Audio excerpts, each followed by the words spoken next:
card, you get an extra $25. Salt Creek Grill, located next to Regal Cinema at the Valencia Mall. For more info, go to saltcreekgrill.com. Experience Frontier Toyota's all-new hot and exciting Toyota lineup. Serving the Santa Clarita Valley for over 30 years. Frontier Toyota, the Camry, Corolla, and Prius Kings. They're tops in Tacoma and Tundra trucks. Frontier Toyota, the new way of car buying. Shop from home at frontiertoyota.com or visit their showroom at Valencia and Creekside. Discover a whole new car buying experience with your friends at Frontier Toyota.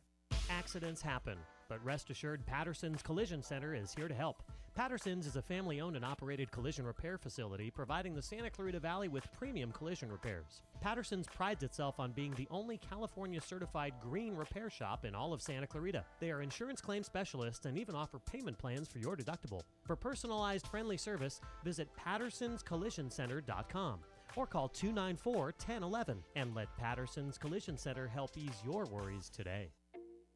At iLead Agua Dulce, we believe the most important thing a child can learn in school is who they are. Life's real tests are never standardized, which is why we've developed an individualized curriculum that values exploration, innovation, and creativity.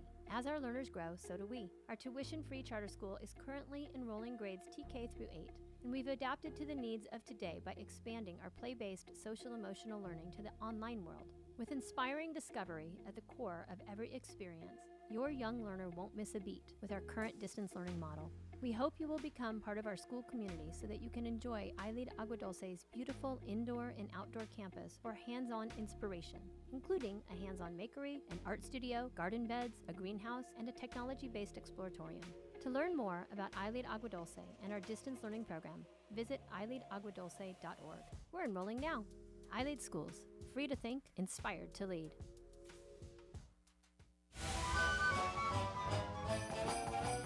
Here comes Santa Claus, here comes Santa Claus. Right down Santa Claus Lane. KHTS, wishing you a Merry Christmas and Happy Holidays.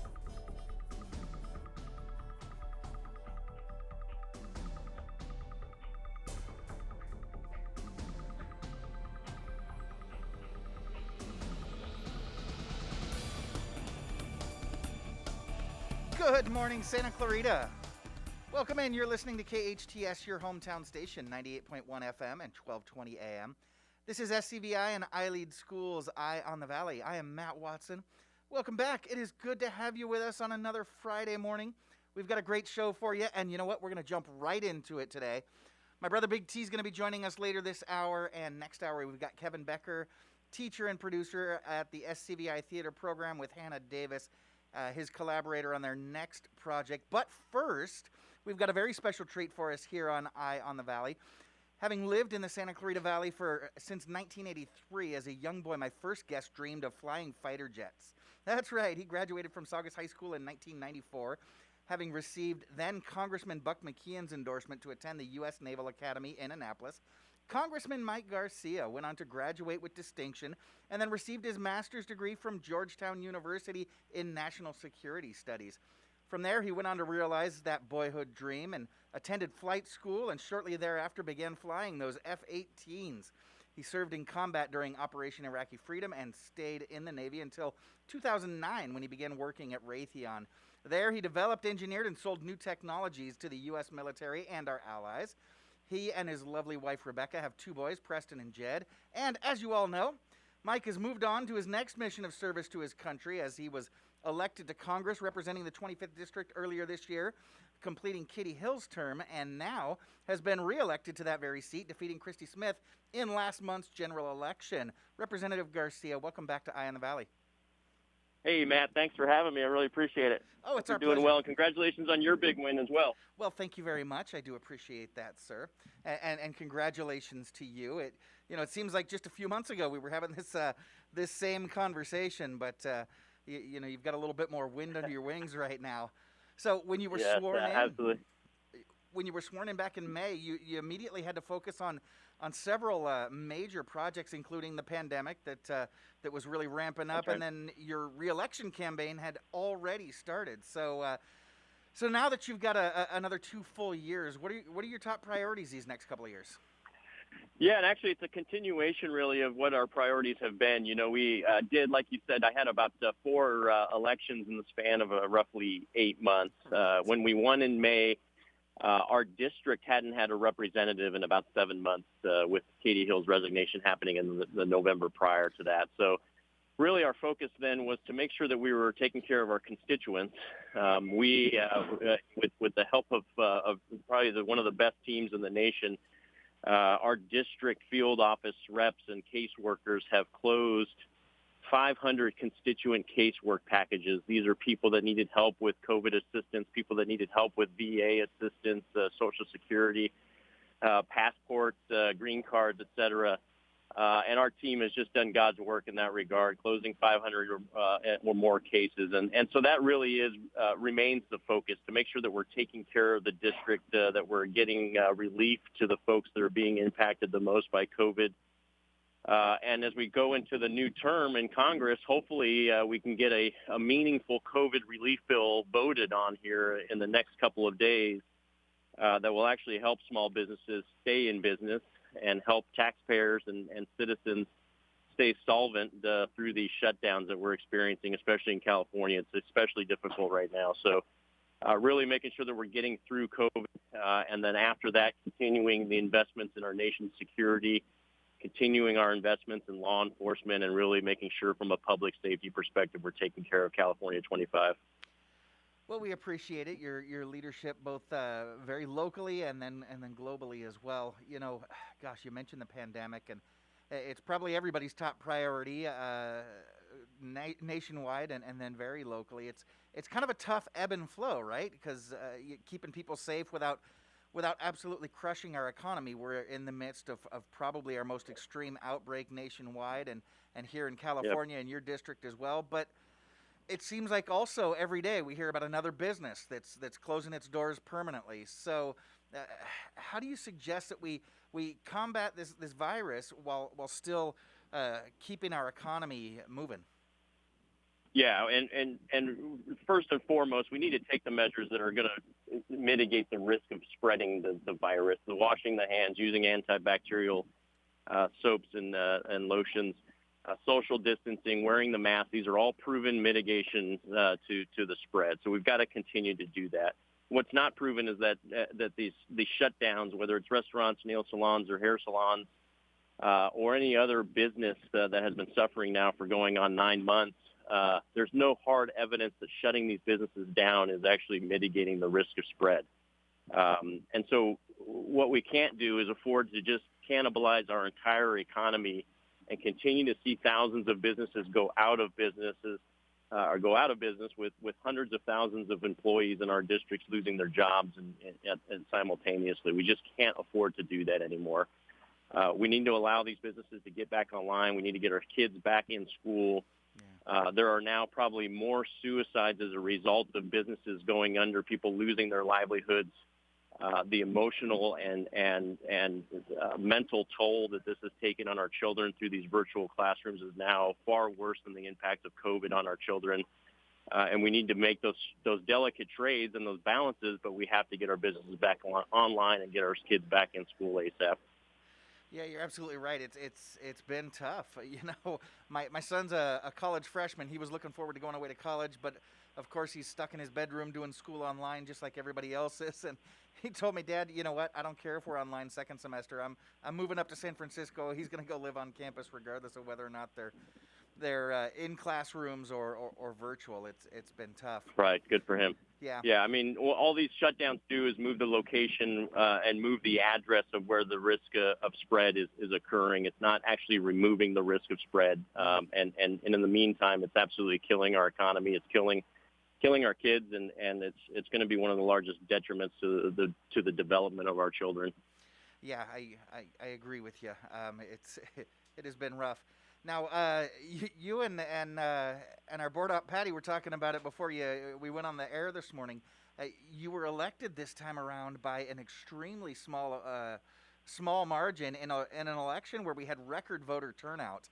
So is that going to affect that 50-50 split almost? Is that going to affect the way you govern and the decisions that you make this term in office?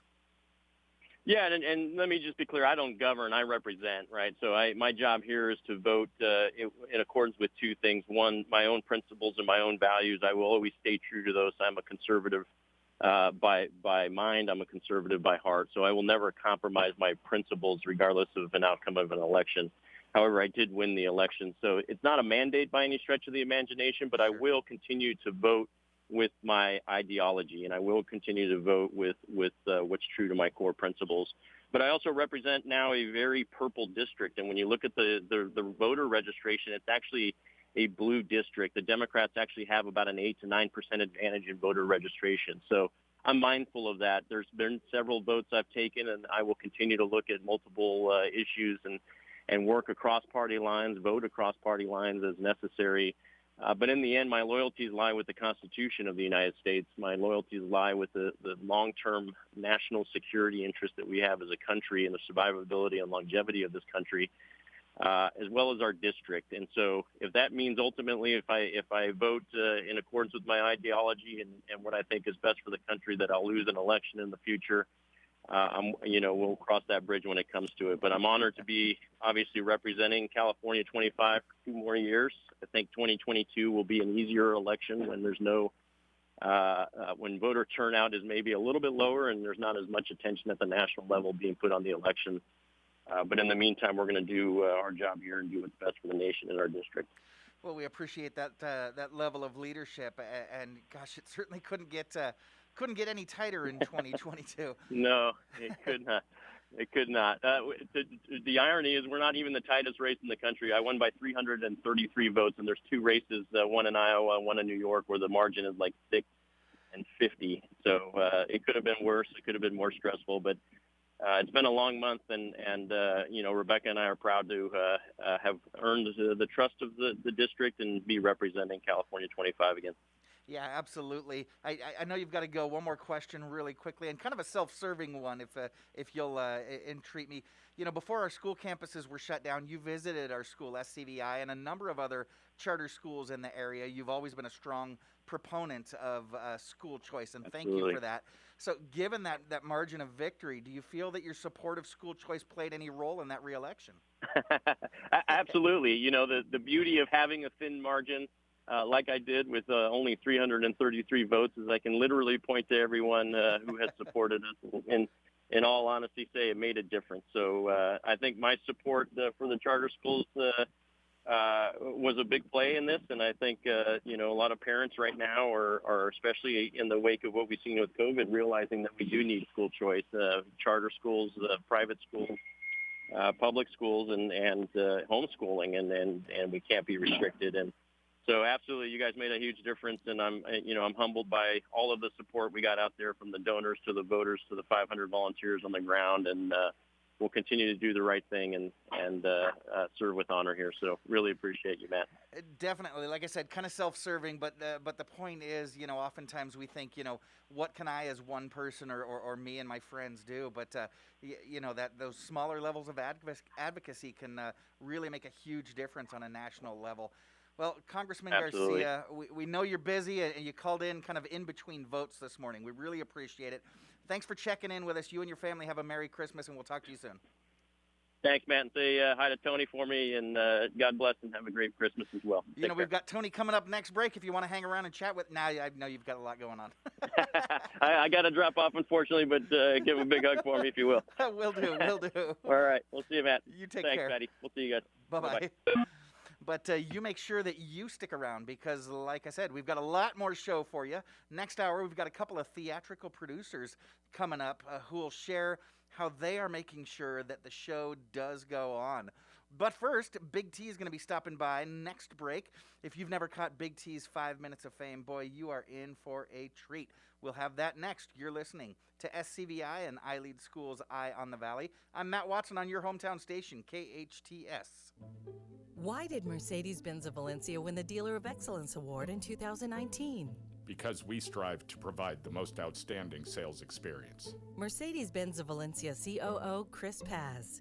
We know you have high expectations. Our stellar team will meet and exceed your expectations. That's why we were named Mercedes Best of the Best, placing us in the top 10% of all Mercedes dealers nationwide. Find out how you can lease a new Mercedes for unbelievably low monthly payments. Details at mbzvalencia.com.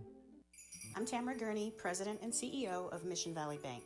I'm here today to let you know that Mission Valley Bank has relocated our Center Point branch office. The new facility is 26701 McBean Parkway, directly across the street from the town center. We're very excited about this new modern and updated branch facility that we think is better situated to serve our growing number of small business clients. On behalf of myself and the entire Mission Valley Bank team, we're wishing you a very happy holiday season.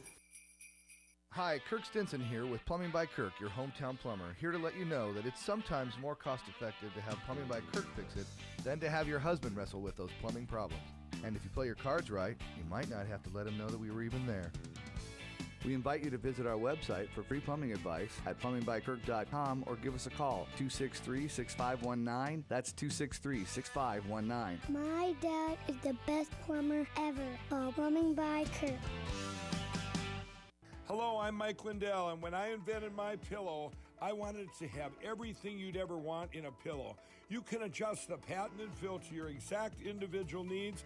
You can wash and dry My Pillow. It has a 10-year warranty not to go flat, and it's made in the USA. And now, for a limited time, you can get a queen-size premium My Pillow for the lowest price ever. Regularly $69.98, now only $29.98. That's a $40 savings. I'm also giving you deep discounts on all my MyPillow products, including my bed sheets, mattress toppers, and bath towels. Not only are you getting the lowest prices ever, but they make the best Christmas gifts ever. Buy now, and I'll extend my 60-day money-back guarantee to March 1st, 2021. Go to mypillow.com and use the promo code KHTS or call 800-973-3927 and use the promo code KHTS. That's 800-973-3927 or go to mypillow.com and use the promo code KHTS. Santa Clarita's hometown station, KHTS.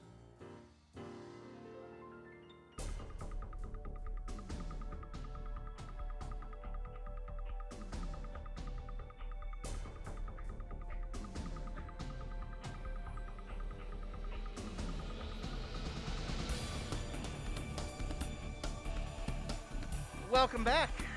You are listening to KHTS, your hometown station, 98.1 FM and 1220 AM. This is SCVi and I Lead Schools, Eye on the Valley. I am your host, Matt Watson. And now, he is a 40-year resident of Santa Clarita, a graduate of Saugus High School, College of the Canyons, the Masters University.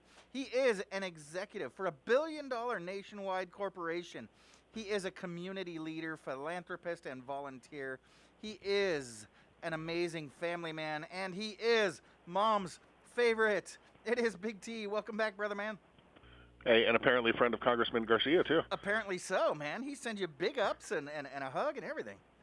I love that. Yeah. Good man. Great. Absolutely. Absolutely. What do you got for us today, Big T? Hey, so you got your Christmas shopping done yet? So I was thinking about that yesterday. I'm almost done. With the exception of the gift that you purchased for us to give together yesterday, I haven't started. Okay, wonderful. Well, Black Friday was last week. It was. Cyber Monday was this week. And so now both. You got Cyber Week that it's so slowly changing into. But, Black Friday, they say, is the biggest shopping week of the year. Right. History of it in the 1800s, actually 1869, was the first time the term was used, and it was James Fisk and Jay Gould who were trying to corner the gold market of the stock exchange. The government stepped in, flooded the market with gold, causing the prices to fall, and investors called it Black Friday. Okay, so it was originally a negative profit-losing kind of a day. Correct. Interesting. And then it was followed up with what was called the Santa Claus Parade that was held first in 1905 in Canada. When Santa appeared at the very end of the parade, it was the signal to officially kick off the holiday season, which is what launched into the Macy's Thanksgiving Day Parade in 1924, which, if you remember last week, was originally held with zoo animals. Yes, you mentioned that last week, and that blew my mind. right? So from the mid-19th to 20th century, U.S. presidents would actually declare when Thanksgiving was each year. And typically it was the last Thursday in November, but that actually changed in 1939 when the last Thursday was the last day of the month. Retailers were afraid that the holiday season would be shortened, so they petitioned to the president to have it be a week earlier. And since then, it was then changed to the fourth Thursday in November, which gave shoppers an extra week before Christmas. Baffling, huh? Yeah, there you go. You know, in the 60s, newspapers tried to call it Big Friday, so it wasn't such a negative. Philadelphia, back in the 70s, called it Black Friday due to the smog, traffic, and congestion of shoppers. But really, it was the 90s when retailers started to tell us that it was called Black Friday because they finally went from the red to the black and were turning a profit for the first time all year. Did they pull the wool over our ass? All right. Sure, that's your first profit. Well, okay. It's thought to be the biggest shopping day of the year, but it's actually the largest foot traffic shopping day of the year. The biggest, dollar amount that's actually spent is the Saturday before Christmas. Yeah, when guys like me are out there frantically buying everything we can. Yep. Okay. Black Friday is spread over 15 different countries. Canada, originally didn't like their shoppers heading into the States on Black Friday in search of great deals, so they started their own Black Friday deals. Okay. And now the United Kingdom, Brazil, India, France, Norway, and many other countries partake. In Mexico, Matt, you know what they call it? Viernes Negra.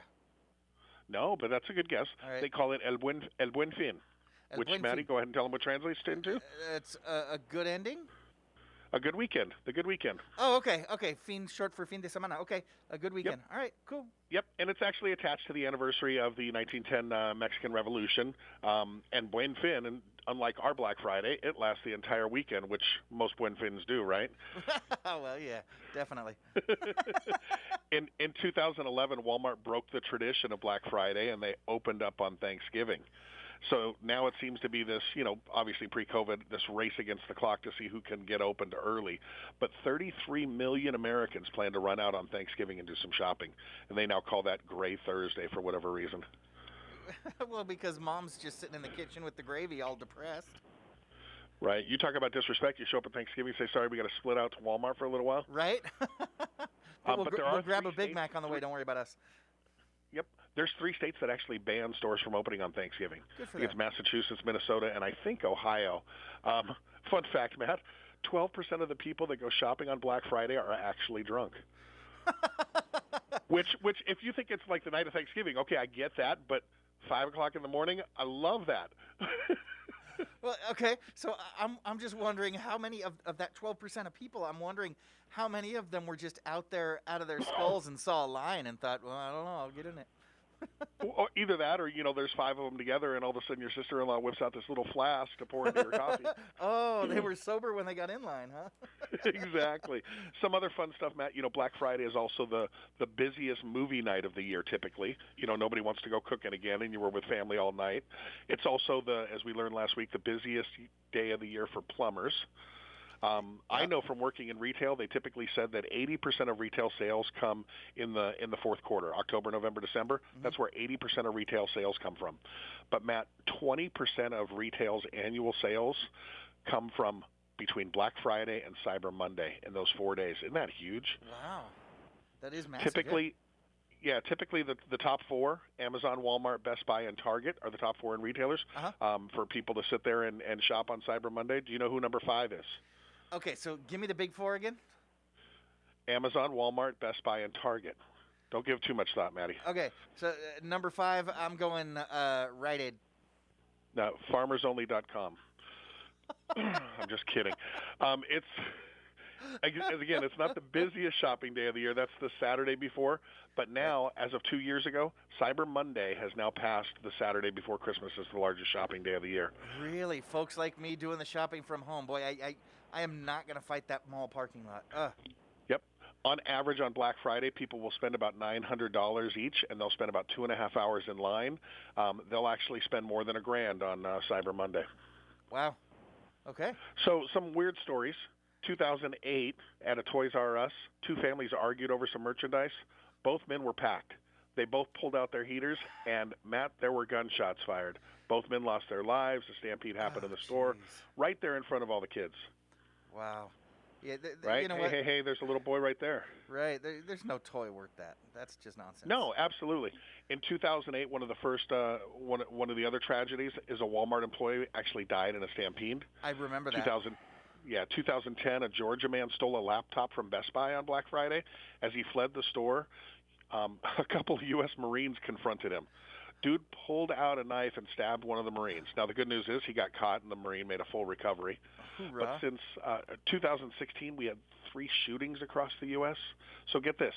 Since 2006, 98 injuries have occurred on Black Friday to Americans. There's been more deaths on Black Friday to Americans than there has been via shark attacks. Wow. Right? That is crazy. That's sad, huh?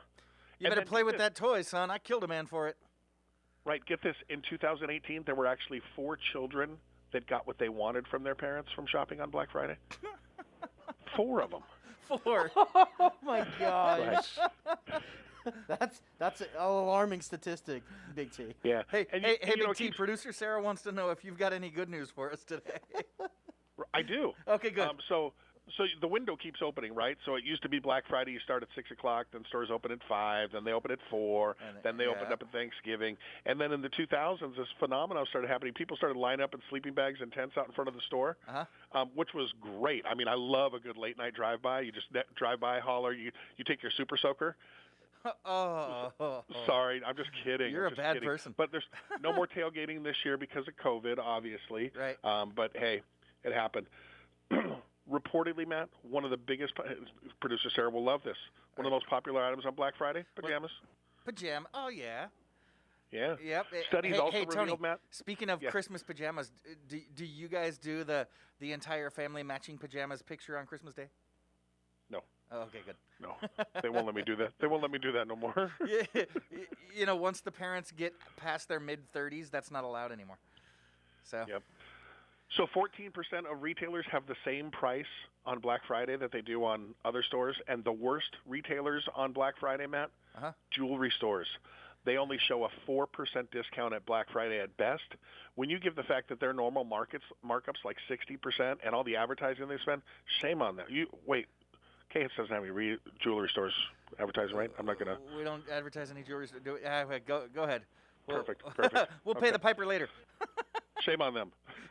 So 1 year, Matt, for Black Friday, you'll love this. You know the card game Cards Against Humanity? I have heard of it. I know what that one is. Yeah, Patty seems to be a fan. So the company behind Cards Against Humanity, they actually sent out a challenge to their customers. They said, you know what? Don't buy anything from us. Just send us $5. They raised $71,000, dude. That does not shock me. That's that a literally great does campaign. not shock me. We don't want to sell you anything. We just want you to send your money for free. Right. You know what? I think I'm going to send him a check for $10 today. I tell you what, that's a brash advertising agent right there. We got a couple more minutes, maybe about another 2 minutes. All righty. So actually people getting ready for Black Fridays and some fun stuff. 1 year it was reported a senior citizen, she wandered into a Radio Shack on Black Friday, not knowing it was Black Friday, just in search of some batteries for her phone. She was heard later saying, is the mall always this busy? I stood in line for 45 minutes to get these AA's. On the other end of a spectrum, a listener reported that while working at a Petco, the manager was getting prepped for Black Friday, and he announced to the staff, hey, we need to be ready. Last year we had 5 to 7 people lined up at the door waiting to get in, so we have to be ready and looking good. 5 to 7. I'm wondering what it would take to line up in front of Petco on Black Friday. Yep. One lady went into a fabric store on Black Friday to get some fabric that she ordered a boatload of pre-ordered fabric. On her way out of the store, she was attacked by other shoppers in the store for hoarding all the sales fabric. Oh, no. Yeah, you got to put a sticker on there that says pre-ordered. Leave me alone. Yeah. So Maddie, that's about all I got. But have you ever done any Black Friday shopping where you stood in line that early? I tell you what, when the kids were little, I did it one time. I did it Me one too. time. I stood in line for about 3 hours. It took me 6 minutes after doors opened to get inside the store. I had 5 items on my list. 4 of them were gone when I got in. And I walked out with one item, went back home, put it on the kitchen table, and told my wife, never again. I'm going to bed. Yep. I went one time to get an electric scooter for Scotty at Pep Boys, and lo and behold, as I'm in line, I'm realizing those things are pretty cheap. Might as well get one for Big T too. Right, exactly, and that's how the story of his hip replacement starts, Patty. Oh no! Well, and then Matt, lo and behold, of course, as about a minute before they opened up the store, some dude gets out of a Mercedes, hands the guy in front of me $20, and he walked away, and that guy assumed to take the position in line in front of Big T. Not a good move. Oh, no, frustrating, but you know what? It's all fair, man. He was playing the game better than you. No, he lost. Oh, he lost. I don't know Hey, that we're still on the air. I don't know that we want the details. No, he just walked in right behind me. Let me just put it that way. Okay. He is Big T. He's a great guy, but don't push it. Right. That sounds like a Tupac line. It's just a little different. Right. All right, brother. We got to bounce, but thanks for popping by. We will see you next week. Thanks, Maddie. Thanks, Patty. Of course, sir. Love you, brother. Later. Love you too. Coming up, I want to talk to you about the holidays. Big T's talking about Black Friday and holiday shopping. I want to talk to you about the holidays, but, a lot of us traditionally plan big get-togethers for the holidays, but with COVID infections spiking hard like we've been talking about this morning, that may not be possible this year. So what are you going to do? Well, we will get into that when we come back. This is SCVi and iLead School's Eye on the Valley. I am Matt Watson on your hometown station, KHTS. Green Thumb International has the widest variety of shrubs, flowering plants, and gardening supplies in the Santa Clarita Valley. This week in your garden, with the arrival of fall comes one of the year's most important annual color planting times. Color season annuals planted now will continue to bloom throughout the spring. Everything for your yard and garden is right here at Green Thumb on San Fernando Road near Sierra Highway. Green Thumb puts the green in your thumb. This holiday music is brought to you by Providence Holy Cross Medical Center, your community health partner. To learn more about our award-winning care, call 1-888-HEALING or visit us on the web at providence.org. Step into a hot shower or slip on a warm t-shirt fresh from the dryer, and you can feel the comfort natural gas gives us every day. For over 100 years, Southern California Gas Company has provided safe, reliable natural gas service. It warms our homes, powers cleaner vehicles, and cooks our food at a fraction of the cost of other energy sources with less environmental impact, today and for decades to come. Natural gas, part of the clean energy solution. Learn more at SoCalGas.com. Search solution. Do you change your own motor oil? Did you know used oil is actually hazardous waste and can't be disposed of in the trash like regular old garbage? Fortunately, Santa Clarita has over 20 certified collection centers to properly dispose of used motor oil and filters for free. When you do the right thing, you help keep our city clean. Visit greensantaclarita.com for locations near you. That's greensantaclarita.com. This message is funded by Cal Recycle. Thank you, KHTS, for keeping me posted with the latest on COVID-19. It's what we do. 98.1 FM and AM 1220.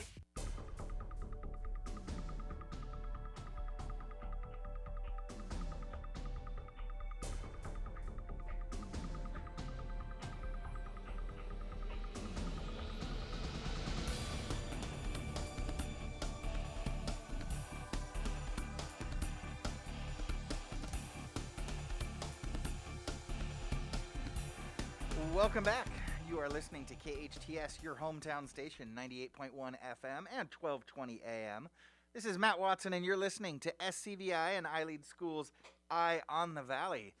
Well, I feel like we're just settling into it, and we've already had a great show. We were joined that first break by Congressman Mike Garcia. I was really blessed to to be joined by the Congressman. He's got a busy day on the Hill today, and he was able to call us in between votes and different things that he's got going on, and had a little bit of Black Friday fun and fun facts with Big T this last break, and got us talking about the holidays and what you're doing, what your plans are for the holidays. It is another fabulous Friday, so I'm excited to be here. You know, when you hear my voice, it is a Friday morning, and we're ready to slide in to the weekend. You know, it's been a windy week here in the Valley.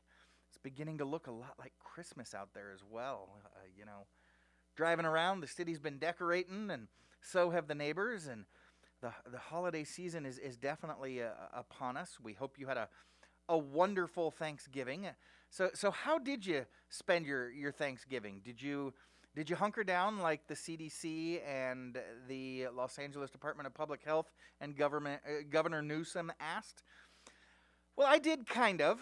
You know, I didn't stay home, but I did follow the guidelines of the time anyways. You know, it does seem like every couple of weeks we do change, and that's, I get it. It's because of statistics and what's currently going on in our state and our different counties.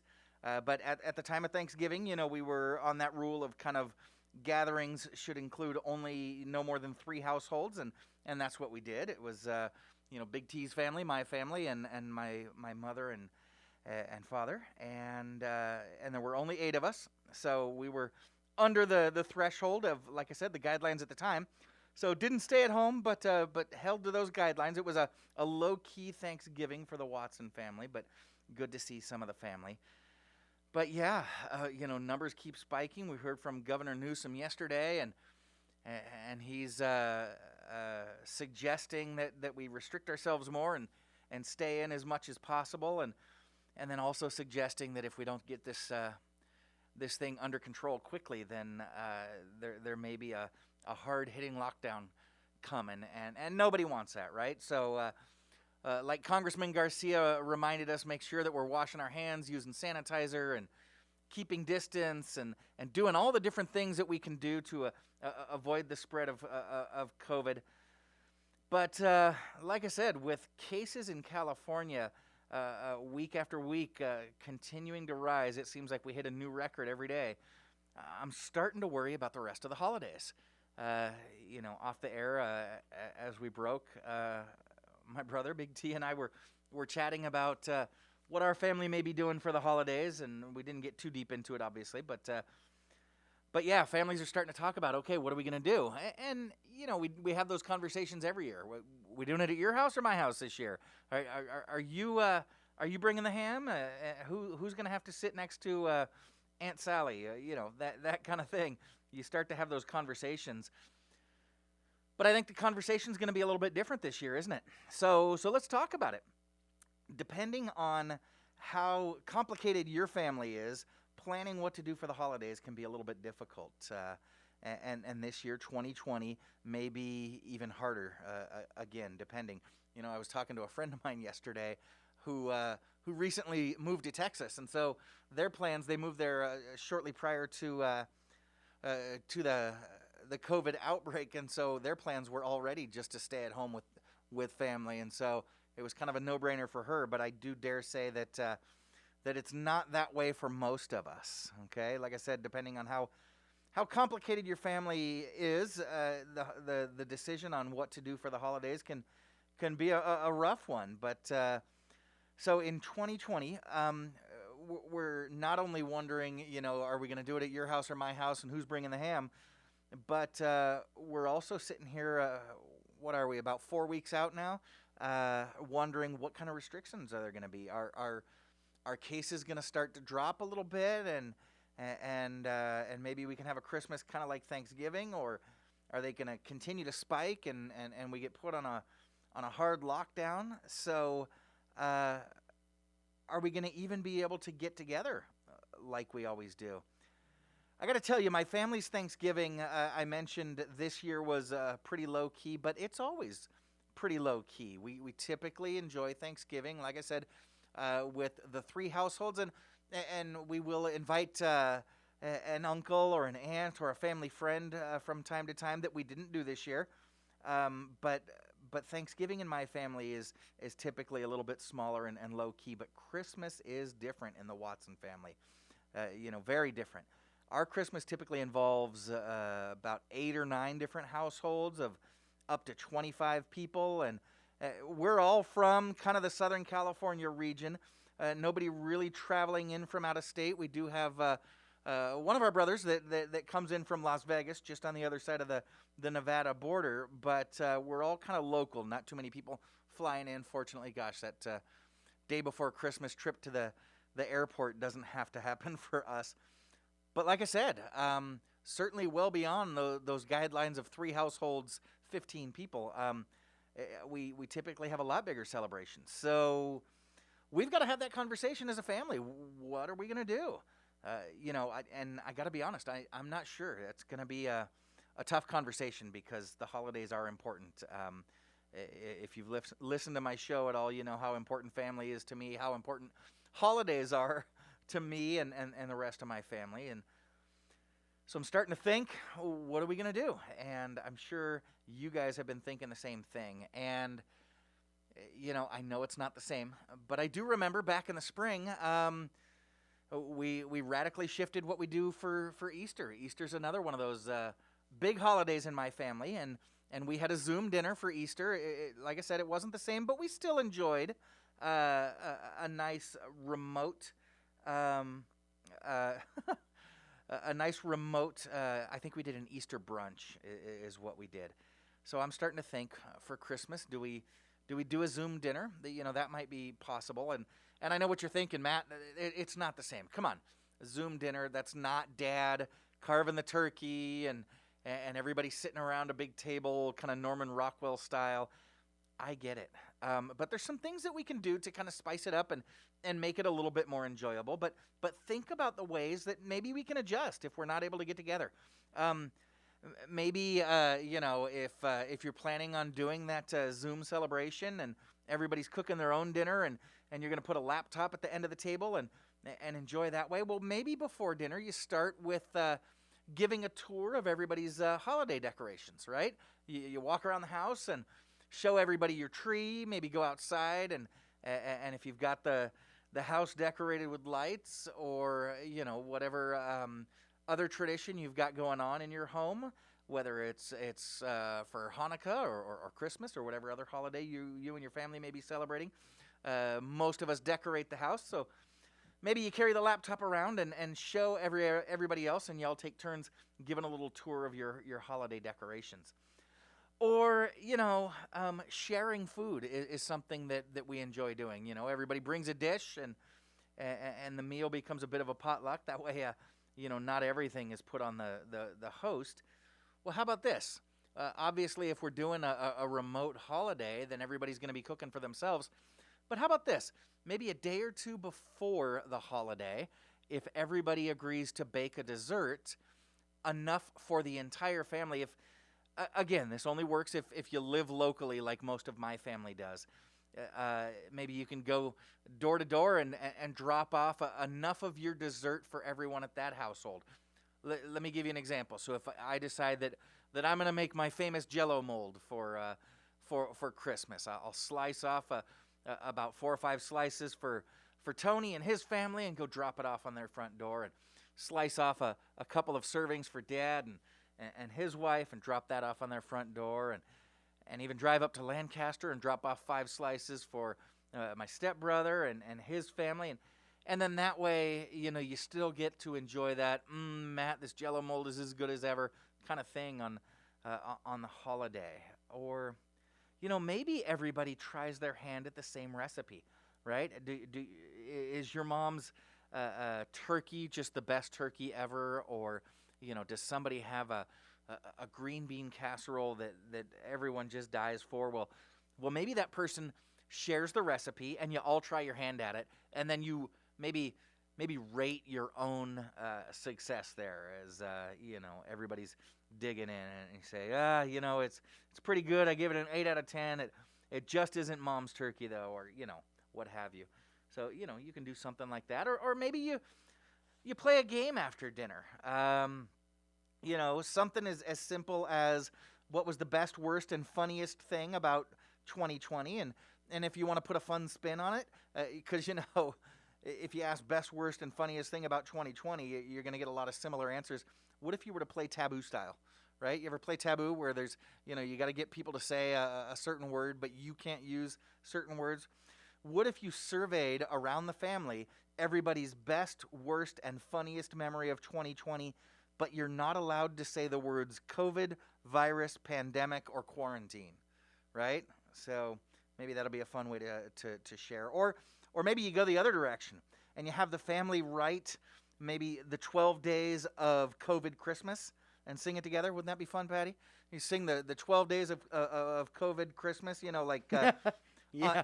On the first day of Christmas, my true love gave to me a 99% effective vaccine. On the second day of Christmas, my true love gave to me 2 grocery deliveries and a 99% effective vaccine, right? And so you and your family can rewrite the song, and then you go around and see, that's when you hit the record button on Zoom, right? We would definitely do that. We would definitely do that song, but we would make it worse. Right? Oh yeah, and that's the whole point. That is true, right? Right, and depending on how young the kids in your family are, you can really spice it up a little bit, right? So maybe have every different portion of the family contribute a different day. If you've got kind of 12 sections of the family, you assign a day to everybody, and then you bring it all together. Yeah. See, you could do, people are thinking, gosh, a Zoom Christmas dinner or a Zoom holiday dinner is just not going to be the same. No, but you can play around and you can make it, well, memorable. It might not be the same, but you can make it memorable, right? Yeah. And what about presents? That's the one thing that I was thinking is, we could do this. As I was writing this list up, I thought we could do this. We could make this fun. And then I thought, okay, but what everybody's waiting for is to gather around the tree and have the grandkids open their presents, right? So how do you handle that? Well, I don't know. Maybe you mail them ahead of time. Right? Big T mentioned how most of us are doing more shopping online than before. So maybe you have those gifts delivered to folks' home, and then you can have them just opened online, right? And so, hey, it's Patty's turn. Go ahead and open up what I got for you.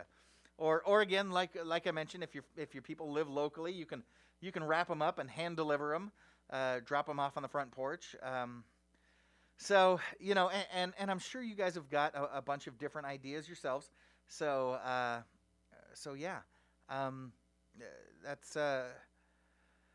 that's what we're talking about now. Trying to figure it out.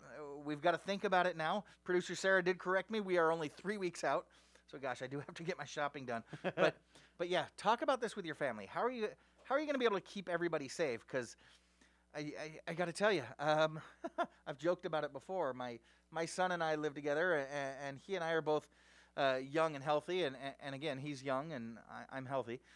But we do have the grandparents that we need to worry about, and not everybody is in perfect health. And even if you are, there's still that risk out there. So start thinking about it now. Start talking to your family now. Plan in advance. Maybe this weekend is a good time for you to start calling your siblings and your parents. But you know what? Big tip here, big piece of advice, have a plan first, right? Because what you don't want to do is pick up the phone and say, hey, this schmo on the radio station told me the other day that we need to start talking about this. I promise you, if you start the conversation with, well, folks, are we canceling Hanukkah this year? It will not go well, right? Because people are going to have an emotional response to that, and that emotional response might not be the best one, the one that you were hoping for. Instead, you can just change the semantics a little bit and get a lot better response. Instead, maybe you lead with this, right? Instead of, well, folks, are we canceling Hanukkah this year? Maybe, well, folks, what are we planning for Hanukkah this year? Do you see how, right, the semantics? What are we planning for Hanukkah this year? Because it's still 2020, and I love you all too much to put your families at risk. Do you want to hear some ideas? Because I was listening to this schmo on the radio, and he brought up a couple of ideas. I think you'll find that goes a lot smoother, and it takes the sting out of the idea of canceling the holiday and reminds people that we still have a choice, that we're still in control of some things. That'll fast forward past the whining and get people into a more productive growth mindset. Give it a shot. Coming up after the break, Kevin Becker and Hannah Davis will join us, and they're producing a play that they are not going to let get COVID canceled. We will be right back. I'm Matt Watson, and you're listening to SCVi and iLead Schools Eye on the Valley on your hometown station, KHTS.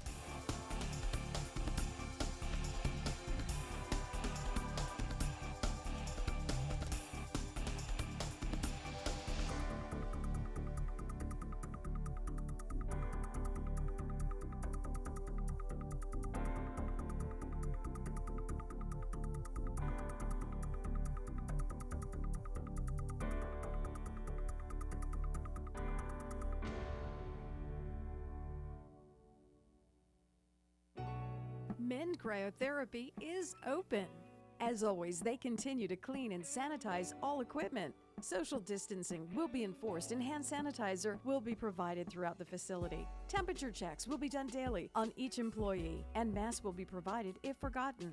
They have amazing welcome back specials, including the $99 performance package, which includes a cryo session, pulsed electromagnetic field therapy, which boosts recovery of damaged cells, the aromatherapy oxygen bar, Nucom, and infrared sauna. There's also a beauty package with a cryofacial, infrared sauna, and more. And don't forget their extensive selection of health and wellness products, including CBD. Mend Cryotherapy is open Monday through Saturday, 11 a.m. to 6 p.m. For more information, go to Mend, M-E-N-D, cryotherapy.com. Mend Cryotherapy on Newhall Ranch Road in the Gateway Shopping Center. Experience Frontier Toyota's all-new hot and exciting Toyota lineup. Serving the Santa Clarita Valley for over 30 years. Frontier Toyota, the Camry, Corolla, and Prius Kings. They're tops in Tacoma and Tundra trucks. Frontier Toyota, the new way of car buying. Shop from home at frontiertoyota.com or visit their showroom at Valencia and Creekside. Discover a whole new car buying experience with your friends at Frontier Toyota. KHTS strives to give the Santa Clarita Valley all the information they need. And when our computers aren't working the way they should, we call Resurgence, your true source for IT. Resurgence provides outstanding customer service while also providing the highest technical ability. They strive to do what's best to improve and protect your business. For more information on Resurgence, call 349-4114 or visit resurgenceit.com. Traffic brought to you by the law firm of Owen Patterson Owen, helping Santa Clarita drivers recover from life-changing accidents for over 3 decades. Owen Patterson Owen, encouraging you to drive safely. Visit opolaw.com. Welcome to Duncan. There are 2 Duncan locations in the SCV. Both locations have outdoor seating, carry-out service, and delivery with Postmates, Grubhub, and Uber Eats. Use the Duncan app to order and accumulate points. The Canyon Country location on Sierra Highway near Via Princesa has drive-through service and is open till 7 p.m. The Bouquet Canyon location just off Newhall Ranch Road has curbside service and is now open till 7 p.m. The Santa Clarita Valley runs on Duncan. KHTS, AM 1220 and 98.1 FM Santa Clarita. It's 9 o'clock. Time for national news on KHTS. The COVID surge is taking a toll. Lisa Brady, Fox News. In addition to the new records in deaths and hospitalizations, more evidence of a slowing economic recovery with 245,000 jobs created in November. White House Economic Advisor Larry Kudlow acknowledging that's less than expected, but he points to the unemployment rate. You've got a 6.7% unemployment, which is something like CBO and other institutions that we wouldn't get to single digits until well into 2021. Though that's partly because of some giving up looking for work. November's job gains were the 5th straight month of less and the fewest since April. Both sides on Capitol Hill sounding more determined to get a COVID relief bill done. Today, the House is debating a bill, though, that would legalize marijuana at the federal level by removing it from the Controlled Substances Act. This is a historic moment that so many here and across the country have been working towards, to take this step to end America's destructive and costly war on drugs, that has turned everyday Americans into criminals and torn families apart, ruining so many people's lives. Hawaii Congresswoman and former Democratic presidential hopeful Tulsi Gabbard says it would also encourage research into the medicinal qualities of cannabis. But Ohio Republican Jim Jordan questions Democrats' priorities. House Democrats started the week off with a hearing on letting criminals out of jail early. They end the week with the bill legalizing drugs. And they want the American taxpayers to pay for both programs. If it passes the House, the Marijuana Opportunity Reinvestment and Expungement Act, or MORE Act, is expected to stall in the Senate. Just getting reports, the biotech pharmaceutical industry plans to sue the Trump administration over new rules aimed at lowering drug prices. The suit reportedly would seek to block implementation, those rules stemming from executive actions by President Trump. America is listening to Fox News. At home with Robert, retired burglar and family man. Carolers! That's the holiday spirit. Speaking of which, SimpliSafe Home Security is having a huge holiday sale. Right now, you can get 40% off a new system and a free camera at simplisafe.com/holiday. That's 40% off the system U.S. News named the best of 2020. SimpliSafe protects your whole home 24/7 with monitoring by professionals. The sale ends soon, so go to simplisafe.com/holiday for 40% off and a free camera today. I hired Nuptial Num-Nums to cater my wedding, and it was a disaster. Everyone was raving about the food instead of my dress. No matter how hard you work for your small business, online reviewers will find something to complain about. They're like, oh, Veronica, the lamb chops. Did the lamb chops fly you out to Cancun? And while Progressive can't save you from these trolls, we can help you save money on commercial, auto, and business insurance. I will not be hiring them for my next wedding. Get a quote online today at progressivecommercial.com. Progressive Casualty Insurance Company, affiliated and third-party insurers. A suspect is dead, 2 U.S. Marshals injured after a confrontation early today in New York City. A person who was suspected of shooting a Massachusetts state trooper has been killed in a shootout with U.S. Marshals in the Bronx. Andre Sterling was wanted for shooting the trooper in the hand on November 20th during a traffic stop in Hyannis, Massachusetts. The Marshals were trying to serve a warrant and were hit in the exchange of gunfire around 5:30 this morning. Their injuries are not life-threatening. Fox's Tanya J. Powers. Meantime, crime stats just released for New York show a spike in shootings of nearly 96% in the city this year, while overall crime remains flat.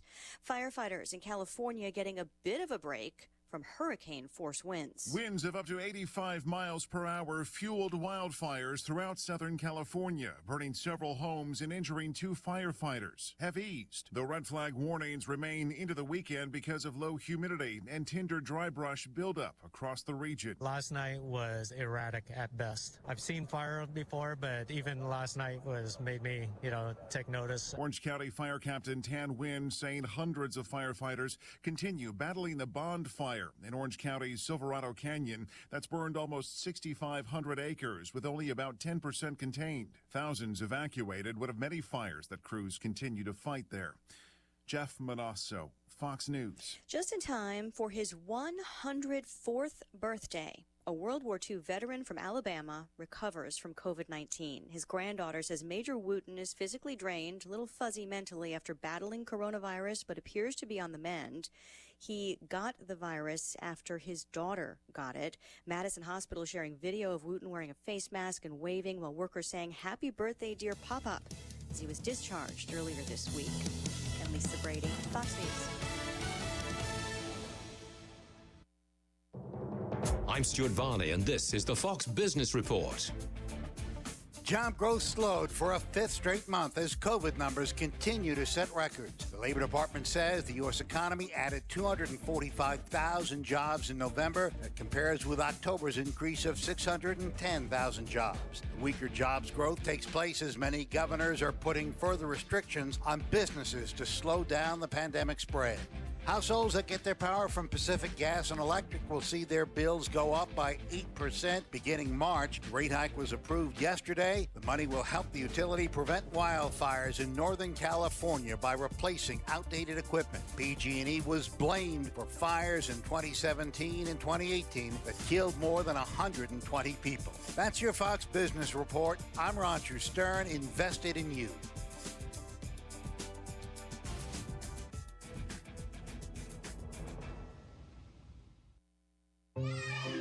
Is the cost of finishing the basement worth the benefit of some peace and quiet? When questions find you, Merrill Edge Self-Directed Investing can help you find answers with personalized planning tools and insights to help you get where you want to go, even if it's just downstairs. Merrill, a Bank of America company. Visit merrilledge.com/withinreach to get started today. Investing involves risk. Merrill Lynch, Pierce, Fenner & Smith Incorporated. Registered broker-dealer, member SIPC. Investment products are not FDIC insured or not bank guaranteed. Why did Mercedes-Benz of Valencia win the Dealer of Excellence Award in 2019? Because we strive to provide the most outstanding sales experience. Mercedes-Benz of Valencia COO Chris Paz. We know you have high expectations. Our stellar team will meet and exceed your expectations. That's why we were named Mercedes Best of the Best, placing us in the top 10% of all Mercedes dealers nationwide. Find out how you can lease a new Mercedes for unbelievably low monthly payments. Details at mbzvalencia.com. No contract pest control. Did you hear that? Yes, Unipest has no contract, low impact, affordable, and environmentally and family friendly pest control options with orange oil or other family friendly products. Whether it's ants, spiders, gophers, termites, or bed bugs, Unipest Termite and Pest Control has an effective, eco-friendly option for you. Call Unipest today for a free orange oil inspection at 661-BUG-7575 or visit unipest.com. When you look at your child, you see so much. A creative spirit that surprises you every day. A little leader growing to discover who they are, what they love, and how they can make the world better. At SCVi, we see those same amazing things. Our tuition-free TK through 12 charter school provides boundless opportunities to think critically and imagine freely, with a learning program customized just for your child. Today, that means empowering your child to bring strengths and passions to the distance learning environment. Our approach keeps your child and family in step while online, inspiring your learner to keep growing without missing a beat. At SCVi, your child will find even more ways to grow with projects and activities in STEAM, robotics, theater, music, and sports. With the only international baccalaureate program in Santa Clarita, SCVi produces graduates who excel at top universities and in life. For enrollment information or to learn more about our distance learning program, visit ileadsantaclarita.org. iLead Schools. Free to think, inspired to lead. Hey there, it's Tori with your hometown station weather. Beautiful day today, but very, very windy throughout the entire afternoon. That wind is going to stay with us through tomorrow. Highs in the low 70s, overnight lows in the upper 40s. For anything and everything Santa Clarita Valley related, go to hometownstation.com. 98.1 FM and AM 1220. Welcome to Our Way on the Highway. The following is paid programming and does not necessarily reflect the opinions of KHTS or its ownership.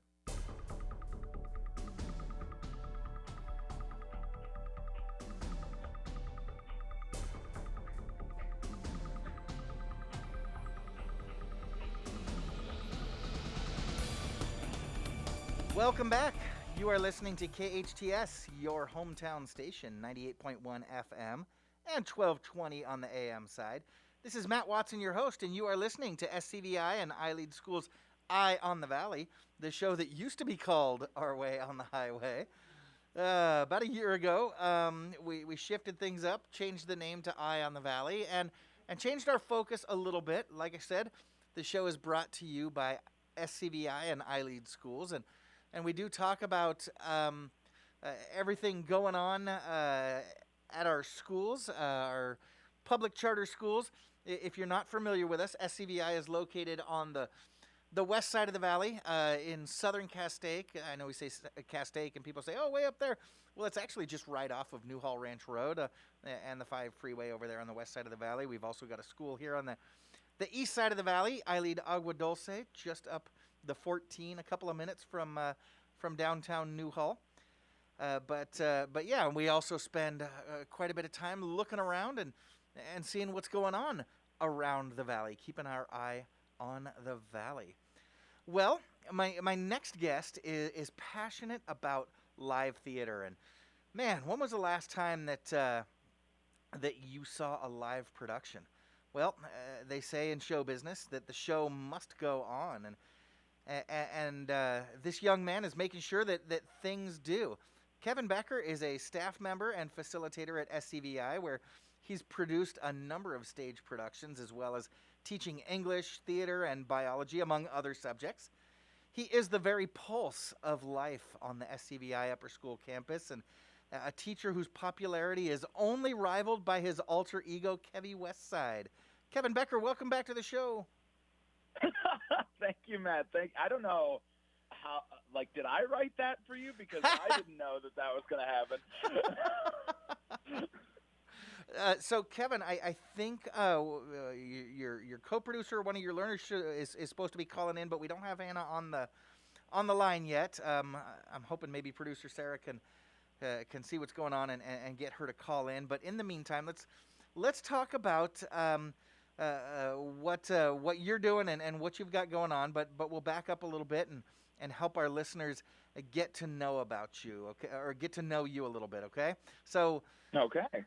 What's your background? Tell us where you're from. What did you study? Give us a little bit of a background on Kevy Westside.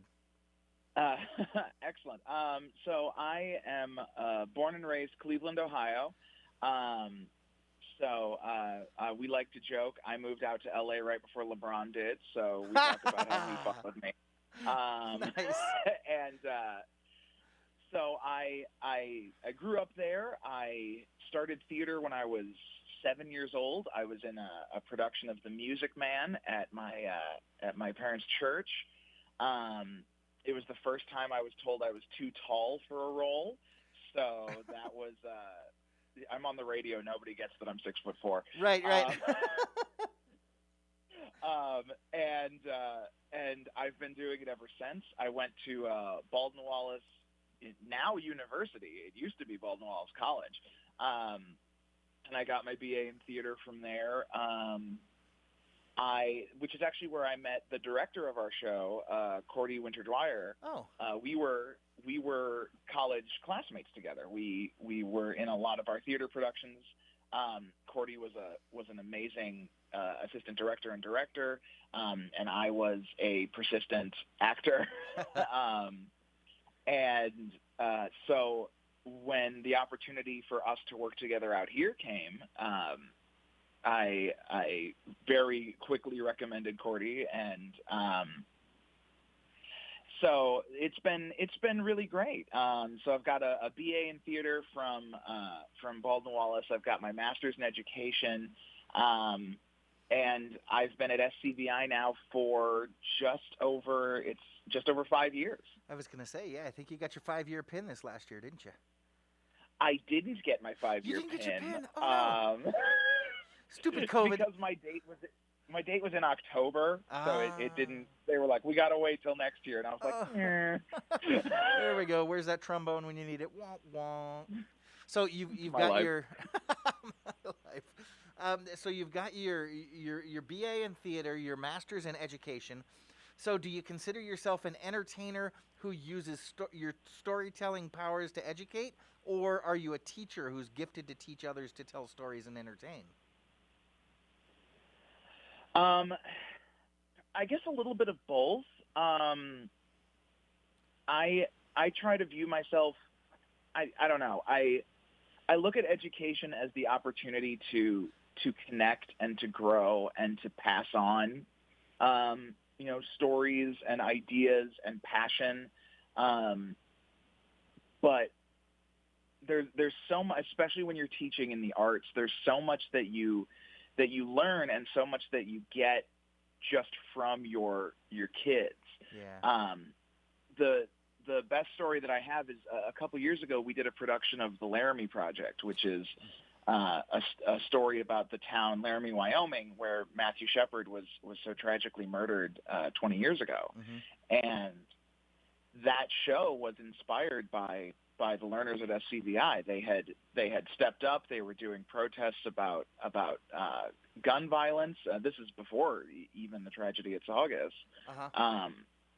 And I said, if the kids can do it, if the kids can step up and say, we need to talk about these issues, why am I not doing it? And I talked to them, and they liked the show, and we decided that it was time for us to follow through, to be like, hey, art can do a lot for the community. Art can do a lot for humanity. Let's do what art's supposed to do. Wow. Yeah, definitely a heavy project, but I was really impressed by, everybody involved in the production, the actors, like you said, the kids, but as well as you guys. It's not I guess it's not The Sound of Music, right? It's not the uplifting story. It's not the happy, laughing in the aisles story, but something that needs to be told, right? And actually, it had a huge impact on our community, right? Weren't you guys asked to do a kind of an encore performance? You guys extended a little bit, didn't you? Yes, we did. The local chapters of PFLAG, Parents and Friends of Lesbians and Gays, Queer SCVi, who is a wonderful group, they came to us and we talked a little bit, and they said, we want more people in the community to see this. I said, we want more people in the community to see this. And so we ended up doing an encore performance 2 weeks later, which was exciting because we'd never been asked to do anything like that before. We ended up having to shift a couple actors around. There were people who were like, "Oh, I've got commitments, I've got various other things." So some kids stepped up and learned other people's lines in 2 weeks. Oh, wow. It was one of those things where we sat down. We sat down before the show one night because we had talked about it, and I was like, "Guys, this is the opportunity." And every single one of them, whether they were going to be able to be there for it or not, said, "We absolutely have to." And I was just like, I love you guys. I really, really do. And actually, I have this wall in my apartment of playbills that I've seen on Broadway or on tour, but below it hangs an email that they gave to me. They donated to the Matthew Shepard Foundation in my name. Oh, really?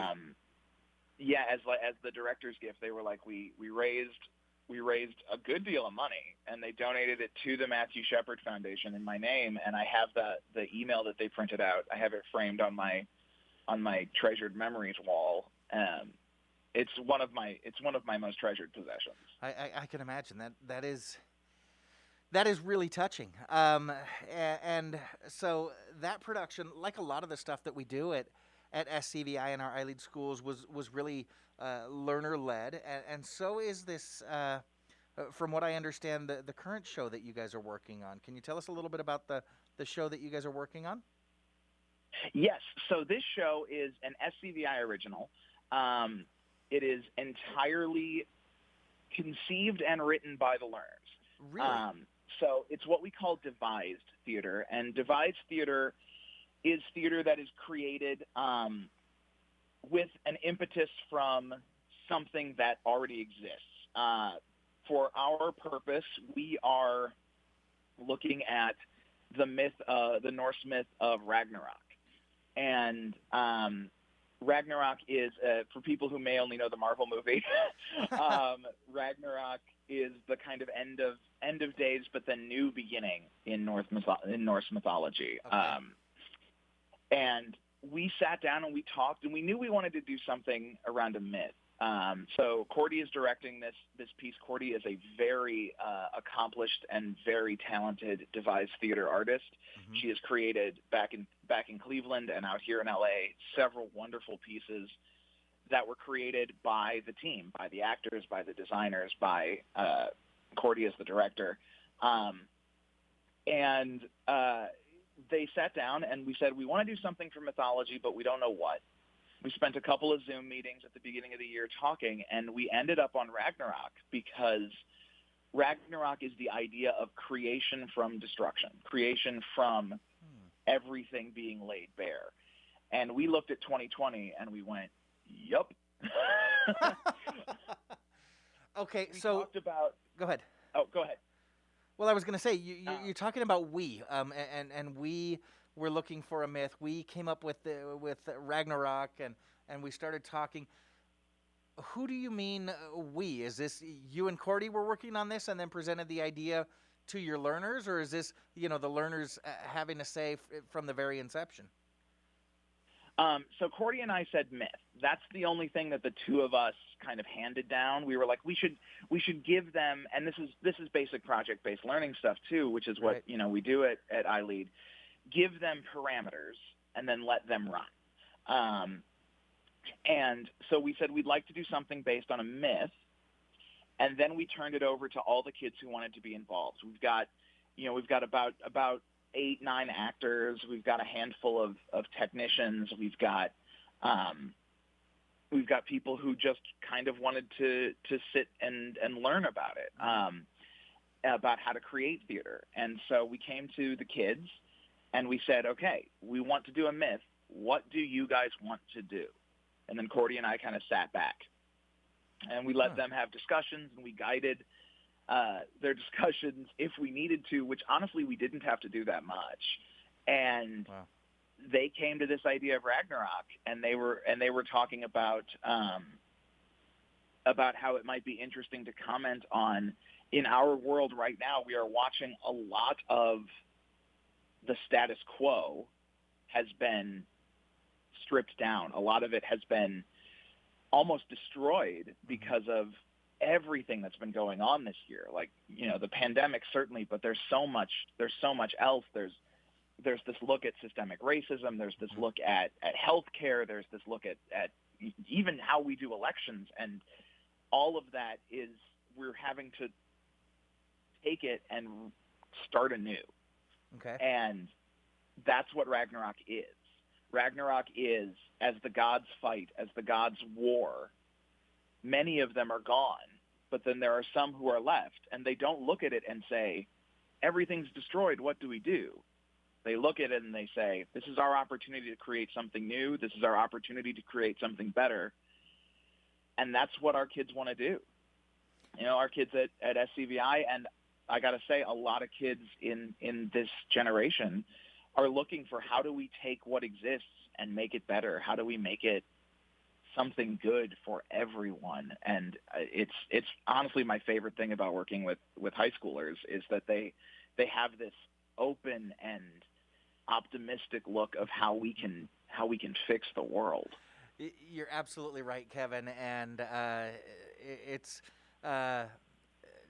teens, high schoolers, college-age kids from across the country are having a stronger notion now more than ever, the profound effect that they can have on their world. But I see it uniquely poignant at our schools, and we'll talk about this after the break, how our kids really do, they take that role seriously. It's funny, I sort of joke about what my mission was as an educator before I came to iLead Schools, as it was to prepare our kids for when they go off into the real world. And when I came to SCVi, it was funny, it struck me that our kids had this audacious notion that they already live in the real world and can affect it now, right? And there at the theater, you and your learners certainly are doing that. I want to talk a little bit more about this production and the different things going on at SCVi, but we have to take a quick break. We're talking this morning with Kevin Becker, facilitator. That's what we call our teachers at SCVi, and he is also a producer of some of the works in our theater there, and doing some amazing things with a show that's actually going to be debuting soon, and we'll talk a little bit more about it when we get back. You are listening to SCVi and iLead Schools' Eye on the Valley. I'm Matt Watson on your hometown station, KHTS. Join us this fall for online fun with the Canyon Theater Guild online youth workshops. Super fun classes with acting, singing, dancing, audition tips, script writing, scene study, improv, and putting on real shows created for online performance. Get creative, meet new friends, and most of all, have a blast from the comfort of your own home. Call 661-799-2702 or ctgworkshops@gmail.com or canyontheater.org. Welcome to Duncan. There are 2 Duncan locations in the SCV. Both locations have outdoor seating, carry-out service, and delivery with Postmates, Grubhub, and Uber Eats. Use the Duncan app to order and accumulate points. The Canyon Country location on Sierra Highway near Via Princesa has drive-through service and is open till 7 p.m. The Bouquet Canyon location just off Newhall Ranch Road has curbside service and is now open till 7 p.m. The Santa Clarita Valley runs on Duncan. wishes for the new year might sound a little different. They might include eating indoors at a restaurant, cutting down on Zoom time, or just being able to hug a loved one in person. But there's one wish you can count on. College of the Canyons is ready to help you start, continue, or finish your education goals. Our convenient 5-week session starts January 4th, and registration is going on now for great classes that will move you forward. Visit canyons.edu/schedule now. I'm Tamara Gurney, President and CEO of Mission Valley Bank, Santa Clarita Valley's local community business bank dedicated to supporting small businesses throughout our community. As a matter of fact, Mission Valley Bank made over 360 Paycheck Protection or PPP loans totaling over $72 million to local small businesses to help them navigate these challenging times. Our commitment to small businesses throughout our community will not waver as we look forward. On behalf of everyone at Mission Valley Bank, we're wishing you a happy holiday season. 98.1 FM and AM 1220, the community's choice. Thank you, KHTS, for keeping me posted with the latest on COVID-19.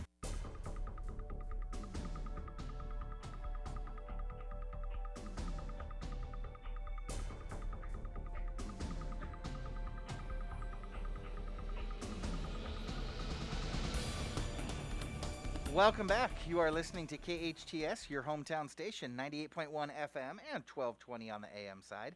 This is SCVi and I Lead Schools Eye on the Valley. I'm your host, Matt Watson, and I am joined this morning by English facilitator and theater producer at SCVi, Kevin Becker. And Kevin is working on putting together a live theater production despite the pandemic that has truly been student-led.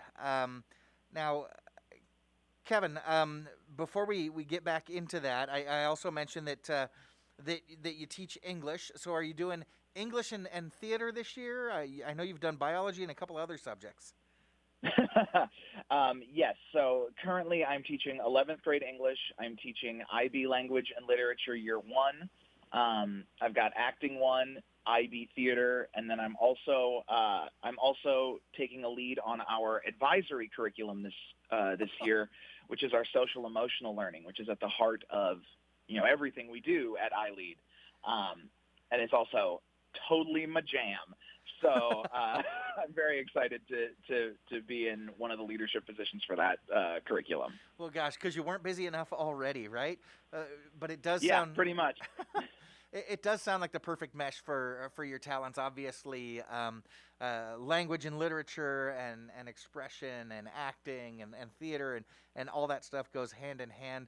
You mentioned you teach IB English, and for our listeners who don't know, back when we opened up our high school, we started looking at AP curriculums, but a lot of our families really wanted an IB education rather than the option to take AP courses, and they're different.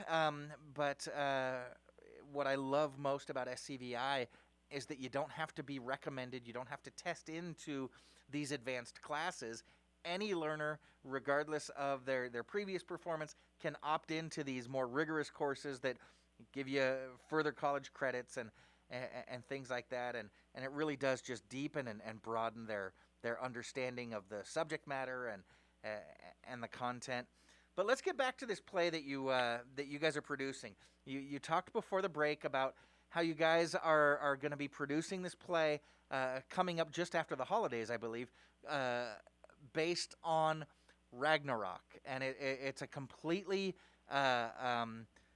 unique production, something that I did you call it devised theater, where you take something that exists and build a show around it? Was that the idea? Yes. Yeah, we take an idea that exists. We also can take one of the things that you do in devised theater is you look at things that may have already been written, things that are in the public domain, poetry, song lyrics, and you can let those inspire what you're doing. We have some kids that are called lead collaborators, and these learners, mostly seniors, have been asked to be lead collaborators because they have a passion for this work. Bella Cario, Samantha Pierce, these are some of our seniors who are actors, who are very very driven. Chell Fernandez is a brilliant actress as well, but also very into the mythology and has been one of our driving forces. Hannah Davis, who is on our Get Lit Slam poetry team, and has been a member of our department off and on in her time at SCVi, came in, and she's been working poetry into the production. And the nice thing about devised theater is that you don't necessarily come out of it with the same product that you're used to going, to see normally on a Friday evening at 8 p.m. But you oftentimes walk away with so much that you didn't expect, that you can think about, that you can apply to your lives, that you can apply to the world in general. One of my favorite devised pieces, we have done a devised unit in theater classes at SCVi for the past few years. And 2 years ago, my freshman put together a piece that was entirely based on the idea of who you are now will affect who you are when you're an adult. Okay. They went down into the middle school, and they just sat in classes for a little bit during our theater class. And they wrote down things that the middle schoolers said to each other. And, I mean, we all know how middle schoolers and high schoolers can talk to each other sometimes. We all remember what it was like to be that age, and it's like, I got to make sure that I'm cool. And they came back, and they ended up putting this piece together that the only words they said were words that they had written down while they were in that class. And they were 5 years old, and then they were 12 years old, and then they were 30 years old. And it was this amazing look at, when you're a kid, that stuff is whatever. Like, you're goofing around with your buddies, but if you don't know that there's a line, you're going to keep doing that stuff when you're an adult, and that's going to be painful to the world around you. And they were like, we want to do this. And I was like, okay. And it was amazing. It was brilliant. I have a video. I should send it to you. I would love to see it. Absolutely. So it's really exciting to hear how much of a hand that kids are having in these productions. And, I keep flashing back to my former life, and that would kind of intimidate me, right? When you turn over that much control to your learners, what's going to happen? Is it just going to completely crumble? But this isn't anything, even if your learners are new to the theater, this type of experience isn't new to them, is it? Can you talk about how maybe some of their other classes work that develop the same concepts of them having a hand in what they do, them putting themselves into their schoolwork, and the way that their voice comes through in what they do through project-based learning and some of the other things that you guys do to really value who the learners are? Absolutely. So one of the reasons that I love what we do at SCVi and iLead is that I was definitely one of those kids in high school who, doing the worksheets and doing the, you figure it out for the test, you do it, you work past. It was boring. I hated it. I was just like, ugh, why am I doing this? That, like, when am I ever going to use this that we all make fun of, was absolutely my mindset. And that's not necessarily what we do at SCVi. So in project-based learning, we come at them with the content. For example, my English learners right now they read the graphic novel Persepolis, Marjane Satrapi's story of her life during the Iranian Revolution as a kid. And then what they're doing is, I said to them, you need to figure out a way to tell a story from your life, any story that you want, and how do you want to creatively express that? Like Marjane made a graphic novel. And that's kind of the way that we started. We say, hey, here's the content, here's the stuff that we have to learn, but you and I can have a conversation about how you best want to present that. And that's kind of how our projects work. We talk about the idea of voice and choice, and that's that's absolutely something that I find really exciting. Right now I have kids who are, one kid is making a documentary about how she's rebuilding the engine of her car. One kid is working on creating some kind of like music underscore that has the feelings of the events from their story. You know, we get to sit down and say, okay, what do you like to do? And then they tell me that, and I get to go, cool. Can we apply that to this project? Can we say, could we do this? Could we do this? I like to tell the story. Last year, we were working on Macbeth in my English 11 class, and the kids were doing propaganda art and like trying to do stuff like that. And one kid came to me, he said, I'm not into this. And I said, okay, well, this is what I need to know that you know about the story. How can you do that? And he said, can I do 5 minutes of stand-up like we were at like the White House Correspondents' Dinner for Macbeth? And I was like, yes, you can. And it was great. It was not anything I ever would have thought of. But it took this kid who probably would have phoned it in, because we all did that in high school, right, when we had those projects. And he sat and just worked for 2 straight days. I would come over and he'd be like, I'm good. And I'm like, all right, cool. And 5 minutes of stand-up. Like, what? It's amazing to me. And that's what we do. We allow them to have input in. Oops, I heard something. Sorry. Yep. We allow them to have input into how they want to present their learning. So it gives them a chance to have that creative expression, to have that ownership, like we were talking about. Yeah, and it's funny.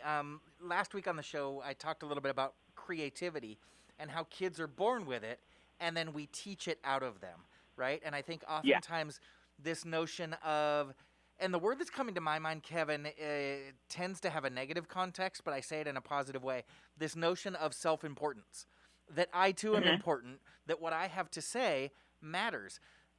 Kids are born with that notion, but we teach it out of them.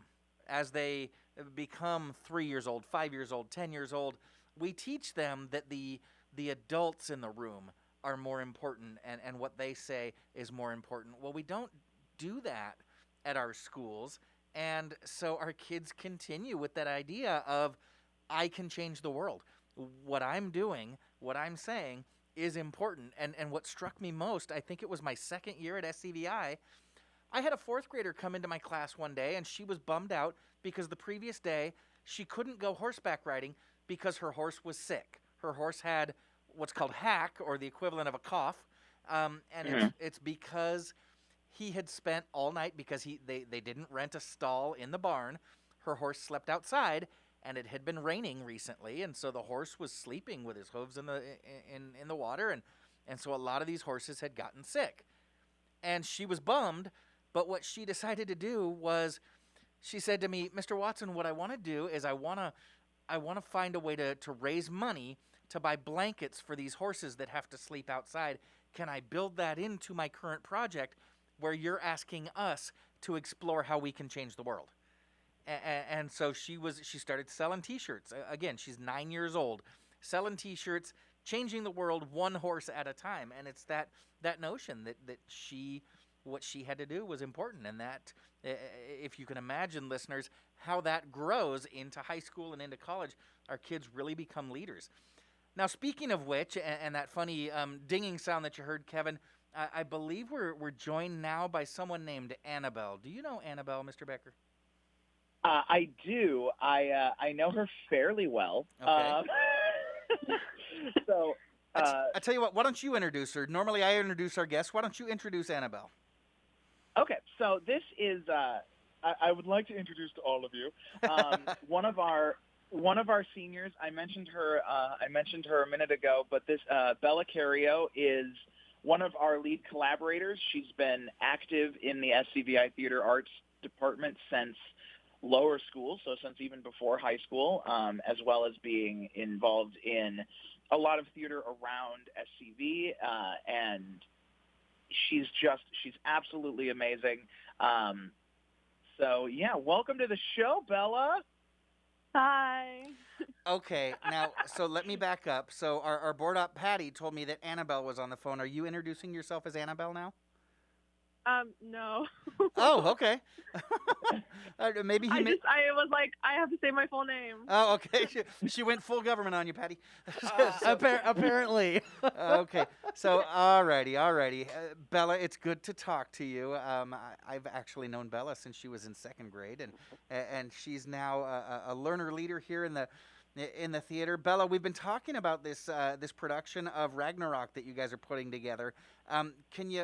Can you give it to us a little bit, kind of reframe it from your perspective? Tell us what this show that you guys are going to be putting on is about, and how it came to be about, or how it came about as a production at SCVi. Okay. So for a while now, I think we've been talking about creating a whole new devised show, which basically just means building from the ground and up. And it's kind of been in the works for like almost a year now, I think. And so this year we finally started doing it, and we were in rehearsals, and it took a while to finally decide on something. And I think we knew we wanted a myth. Mm-hmm. And so when we finally went with Norse mythology, we decided to go off of Ragnarok, which is like the end of the world. And so basically what I think it means to me, the show we're at the moment, it's kind of like the aftermath, and now all these gods don't have their powers, and this is their last life. And so it's kind of them learning how to be human and them exploring that. So, yeah. How beautiful is that? And earlier, Kevin was connecting it to what we're going through as a society in 2020. What connections do you see between those Norse gods dealing with kind of the end and a new beginning, and what we're dealing with in our country? Oh, wow. Probably, I guess something that I'm seeing at the beginning is probably just like the panic, I guess, of how people deal with that kind of like news. I'm trying to think of something else. What? No, that's fine. So I'm really curious. We've been talking about this live production that you guys are putting together. So first of all, when are you guys opening? I believe we are. Yeah. Go ahead, Kevin. I forget the new date. We are opening on January 28th, and so we'll be doing that Thursday, Friday, Saturday, the 28th, 29th, and 30th. Okay, so that last weekend in January. Yes. And we talk about opening, and you guys have mentioned you've had to move the date a little bit. Bella, how this isn't going to be a like, am I going to be able to go to the SCVi theater and see this in person, or is this going to be COVID adjusted? What's it going to look like? No, it's basically going to be like a live Zoom. So we'll be on a Zoom meeting, and I believe it'll be producing like live to the audience. And now, are the actors going to be together on stage, or are you guys all going to be separated as well?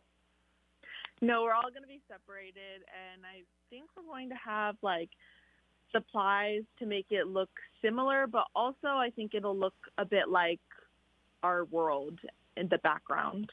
Okay, so that'll be interesting to... I'm wondering, have you guys started rehearsing yet? Is it more difficult as you're because in theater you kind of play off of each other and you use each other's reactions to develop that onstage chemistry, if you will. Is that more difficult via Zoom? Oh yeah, it's more difficult. I think online theater is way more difficult than in-person theater, because you want to have that connection both with your cast members and the audience, but you know, we gotta push through, and I think it's cool that we still get to do it. And we are online, so rehearsals seem longer because you're sitting at your desk and you're like talking and experimenting. So it is more of a struggle, but it's what we have to do, and I'm glad that I still get to do theater. So. Oh yeah, definitely. It's well, Bella, you've been with us for a long time at SCVi. It's never a question of can we do this or can we not do this. It's always more a question of how can we do this. So I love that you're able to do it as well. Now, we really appreciate you joining us. We do have to take a quick commercial break. Kevin, Bella, can you stick around for one more break? Yeah, sure. Okay, fantastic. We're here with Bella Carrillo and Kevin Becker from the SCVi Theater Production Troupe. They are currently producing Ragnarok, debuting at the end of January, and I want to talk a little bit more about them, and I want our listeners to be able to find out when and well, we know when, but how they can see it. So stay tuned to find out. We will be right back on SCVi and iLead Schools Eye on the Valley. I'm Matt Watson on your hometown station, KHTS.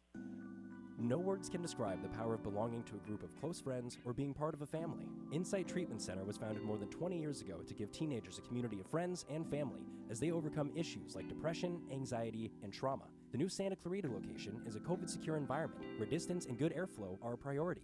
As a leader in providing intensive outpatient treatment to teenagers, Insight Treatment Center in Santa Clarita is here to help. Call 888-295-9995 or go online to insighttreatment.com. What if the first steps on your child's educational journey were fun and fulfilling? What if early childhood learning encouraged your little one's natural curiosity? And what if play weren't just a reward for doing schoolwork? These questions are the foundation of Little iLeaders Early Childhood Learning Center. With small classes and facilitators who recognize and support each child's individuality, every day is unique, just like your little leader. We offer programs for infants as young as 6 weeks old, all the way up through age 5. A play-based approach to early childhood learning builds problem-solving skills, helps your child develop socially, and has a positive effect on academic performance in the elementary years and beyond. Located in Castaic, the Little iLeaders campus offers lots of outdoor playtime and is fully COVID guideline compliant. We have everything in place to take care of your child so you can take care of yourself and others. We're enrolling now. Take advantage of full or half days. And if you have school-age kids who need a safe place for distance learning, check out our partner program, I Create. Go to littleileaders.org to learn more. Little iLeaders, free to think, inspired to lead. Hello, I'm Mike Lindell, inventor of MyPillow. For a limited time, you can get a queen-size premium MyPillow for the lowest price ever. Regularly $69.98, now only $29.98. MyPillow is patented and adjusts to any sleep position. It's washable and dryable, comes with a 10-year warranty, and 100% made in the USA. I'm also giving you deep discounts on all my MyPillow products, including my bed sheets, mattress toppers, and bath towels. That's $29.98 for a queen-size premium MyPillow and deep discounts on all my MyPillow products. Not only are you getting the lowest prices ever, but they're going to make the best Christmas gifts ever. Buy now and I'll extend my 60-day money-back guarantee to March 1st, 2021. Go to MyPillow.com and use the promo code KHTS or call 800-973-3927 and use the promo code KHTS. That's 800-973-3927 or go to MyPillow.com and use the promo code KHTS. 98.1 FM and AM 1220. So much coronavirus info out there. Thank you, KHTS, for keeping it local and easy to understand. Live and local.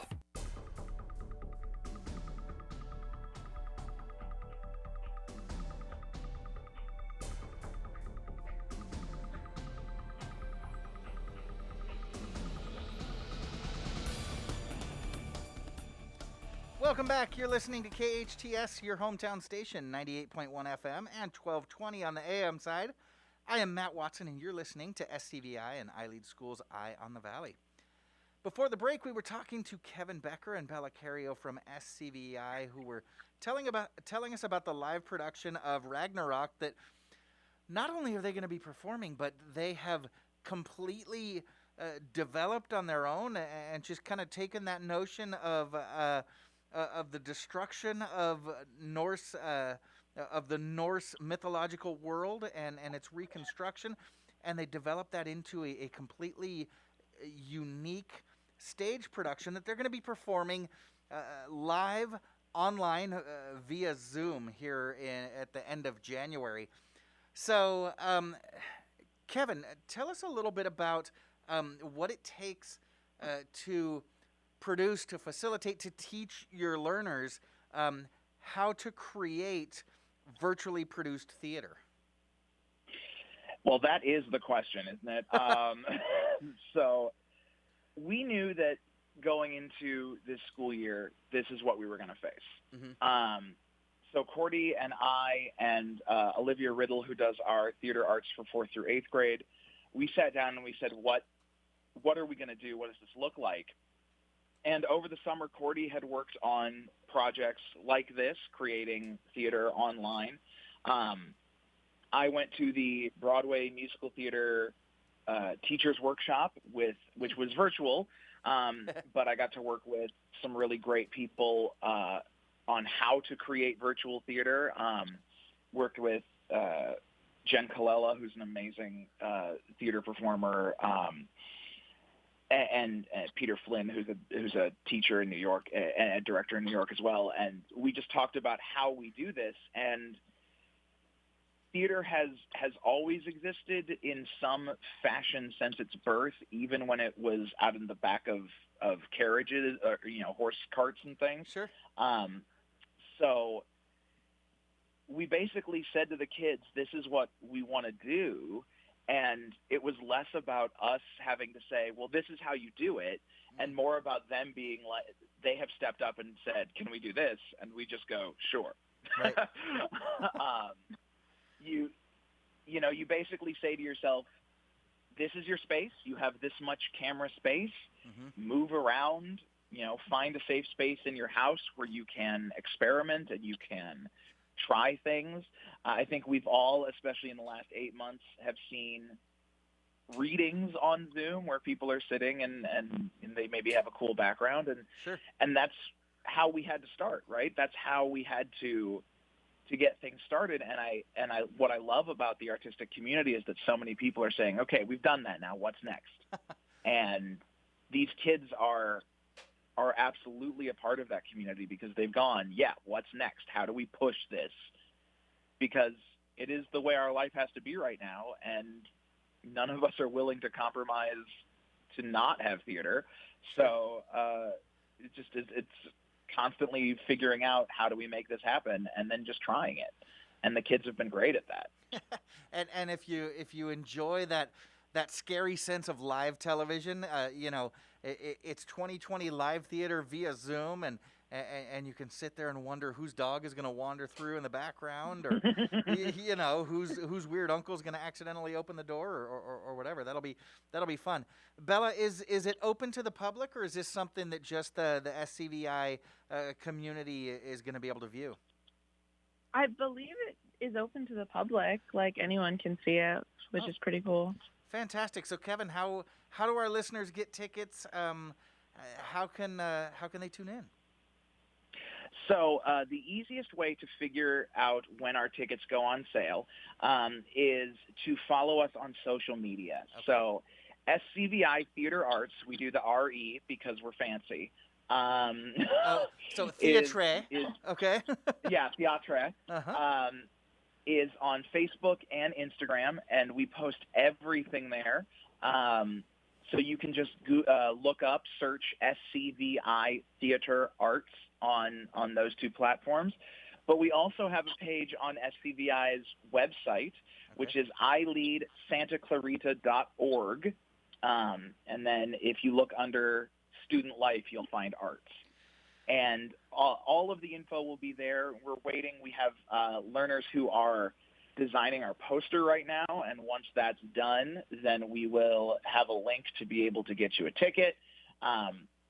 Like Bella was saying, we're going to be kind of on Zoom, but we're also using an interesting platform to broadcast it that we're playing around with, and that'll make it even more interesting. Something that's not just 9-10 squares on a screen, but I'm really excited. This is Cordy's work over the summer coming to the kids, and it's so edifying to watch.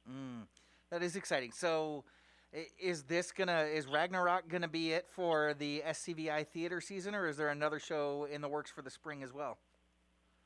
There is another show in the work for the spring. I just don't know what it is yet. Hey, no problem. It's 2020, and we're going to have to improvise everything, and let's get through Ragnarok first. I have some ideas. All righty. Yeah, it's definitely one of those things. If I have to wait and see what next semester looks like, are we going to have kids in the building? Are we not? Before we're able to choose. But we do also have coming up next week, our 4th through 8th theater arts is doing an improv performance. They've been working with Olivia Riddle on intro to theater and improvisation, which, is making stuff up, which is basically the theme of 2020. Right. And so they're putting on their show next week. I think we're only doing that for the families, but we will continue to have 4th through 8th theater next semester, and Olivia's working on an interesting new show. I'm not going to announce it yet because we're nailing it down, but it's going to be pretty cool. So if you have learners at SCVi who are in 4th through 8th grade and you'd love to see them get involved in our theater arts program, well, we are excited to have you. And absolutely. And again, on social media at SCVi Theater Arts, Theater the British Way, SCVi Theater Arts. Follow them for more information on the 4 through 8 players as well as Ragnarok. Very exciting. He's Kevin Becker, English facilitator and theater producer. She is Bella Cario, senior at SCVi. Bella, Kevin, thank you so much for joining us today. We do appreciate it. Thank you, Matt. Thanks for having us. Of course, you guys break a leg. And thank you to my other guests, Congressman Mike Garcia and my boy Big T, and you, our listeners. Thank you for joining us. Join us again next Friday and every Friday, 8 a.m. to 10 a.m. I am Matt Watson, and this is SCVi and I Lead Schools, Eye on the Valley on your hometown station, KHTS.